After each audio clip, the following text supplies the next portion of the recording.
कम देता। जंगल के जानवर डरने लगे कि अगर शेर इसी तरह शिकार करता रहा तो एक दिन ऐसा आएगा कि जंगल में कोई भी जानवर नहीं बचेगा। सारे जंगल में सनसनी फैल गई। शेर को रोकने के लिए कोई न कोई उपाय करना जरूरी था।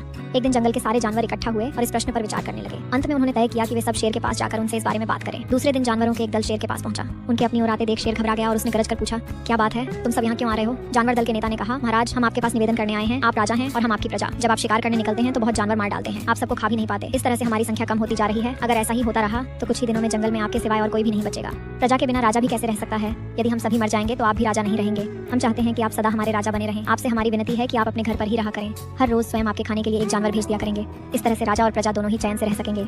शेर को लगा कि जानवरों की बात में सच्चाई है। उसने पल भर सोचा, फिर बोला, अच्छी बात है, मैं तुम्हारे सुझाव को मान लेता हूँ, लेकिन याद रखना, अगर किसी भी दिन तुमने मेरे खाने के लिए पूरा भोजन नहीं भेजा तो मैं जितने जानवर चाहूंगा मार डालूंगा। जानवरों के पास तो और कोई चारा नहीं, इसलिए उन्होंने शेर की शर्त मान ली।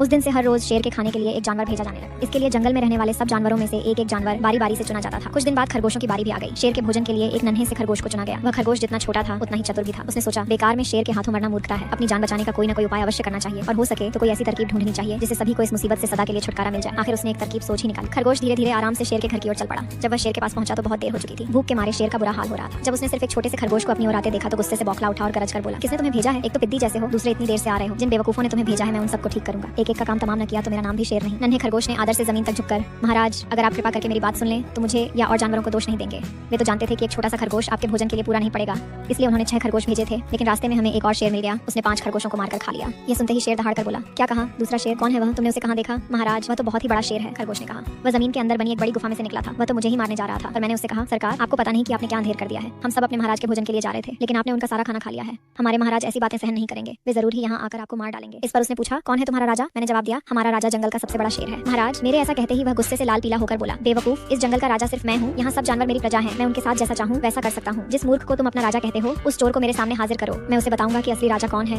महाराज, इतना कहकर उस शेर ने आपको लेवाने के लिए मुझे यहाँ भेज दिया। इस पर उसने पूछा, कौन? सुनकर शेर को बड़ा गुस्सा आया और वह बार बार गरजने लगा। उसकी भयानक गरज से सारा जंगल दहलने लगा। मुझे फौरन उस मूर्ख का पता बताओ। शेर ने दहाड़ कर कहा, जब तक मैं उसे जान से न मार दूंगा मुझे चैन नहीं मिलेगा। बहुत अच्छा महाराज, खरगोश ने कहा, मौत ही उस दुष्ट की सजा है। अगर मैं और बड़ा और मजबूत होता तो मैं खुद ही उसके टुकड़े टुकड़े कर देता। चलो रास्ता दिखाओ। शेर ने कहा, फौरन बताओ किधर चलना है। इधर आइए महाराज, इधर। खरगोश रास्ता दिखाते हुए शेर को एक कुएं के पास ले गया और बोला, महाराज, वह दुष्ट शेर जमीन के नीचे किले में रहता है, जरा सावधान रहिएगा। किले में छुपा दुश्मन खतरनाक होता है, मैं उससे निपट लूंगा। शेर ने कहा, तुम ये बताओ कि वह है कहाँ? पहले जब मैंने उसे देखा था तब तो वह यहीं बाहर खड़ा था। लगता है आपको आता देखकर वह किले में घुस गया। आइए मैं आपको दिखाता हूँ।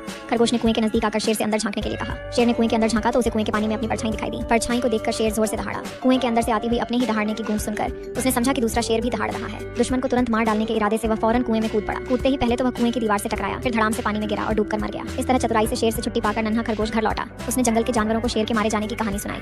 दुश्मन के मारे जाने की खबर से सारे जंगल में खुशी फैल गई। जंगल